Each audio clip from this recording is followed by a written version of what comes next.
a comment, and I think we all will concur uh, in this point.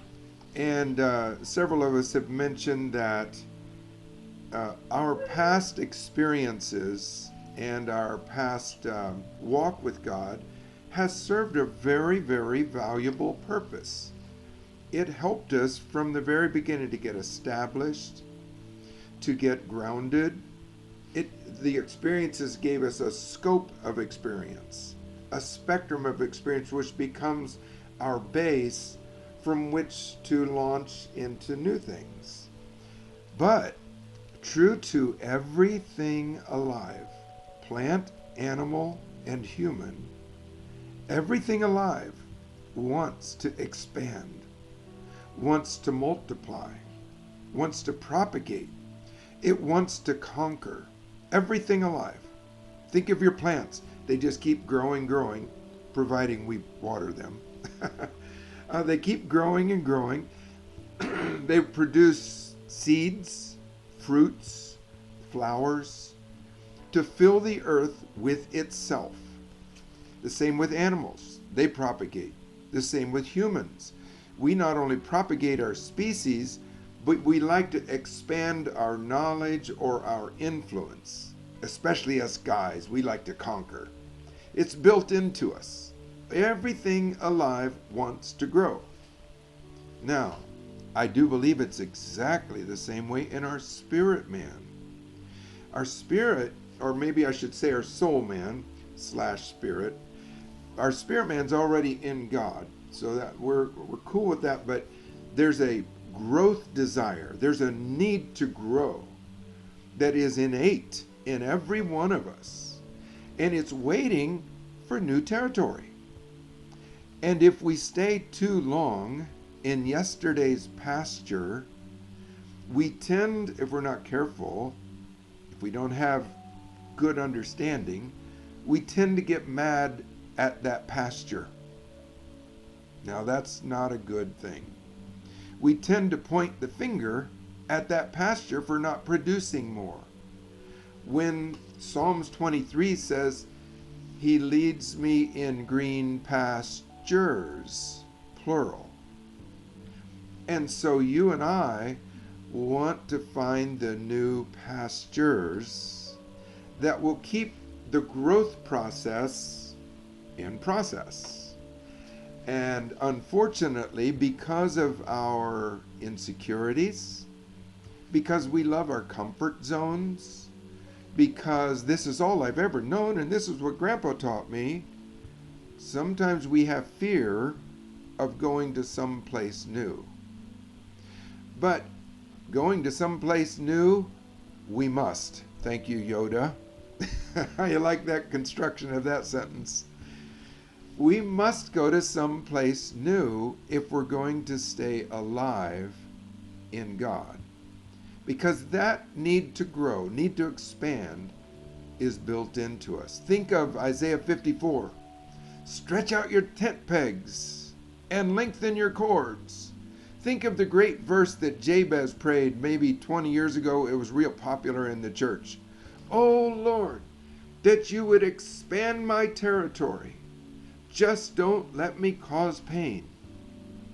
There is a great need and desire down inside of us. If we're not careful, we can subjugate it. We can subdue it. We can try to put it down.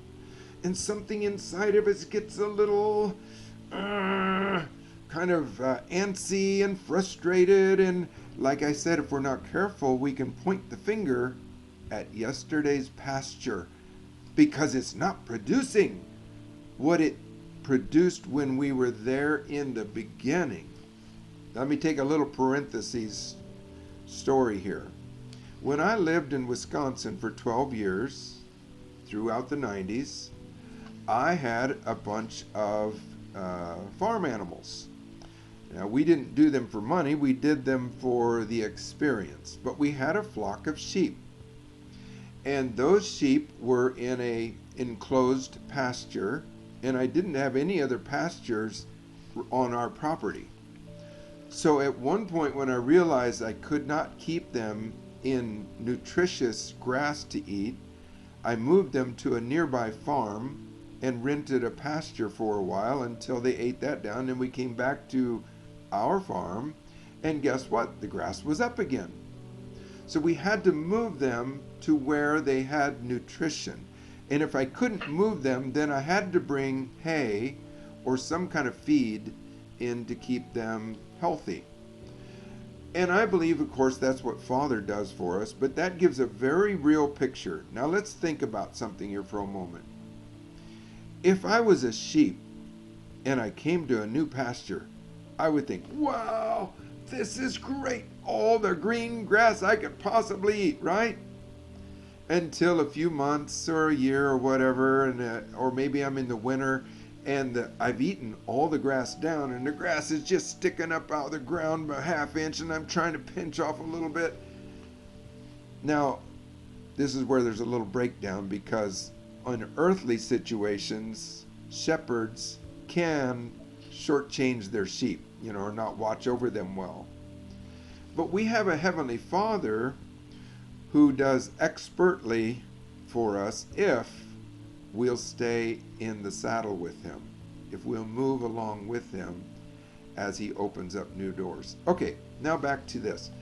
I believe God is opening a huge door for all of us. It's a huge door. We've all been involved with garden variety religion. And I don't mean that to be diminishing. That just means it's kind of been our average, normal, conventional Christianity experience. We grew up with that, and it's largely been our experience for 2,000 years. Fortunately, we're coming into a new age. And there's whole new grass, whole new pastures that have nutrition that we have never been apprised of. It's never been offered to us, except for a very few who had the drive or desire to press into the eternal realm and find it for themselves.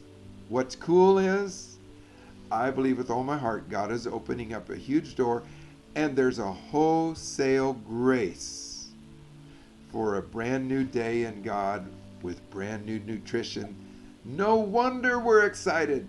No wonder our heart and soul just comes alive like, yes, I'm in growth mode again. Yes, I'm growing again. Yes, I feel healthy again. So I imagine that says something what your heart feels, but it certainly is expressive of mine.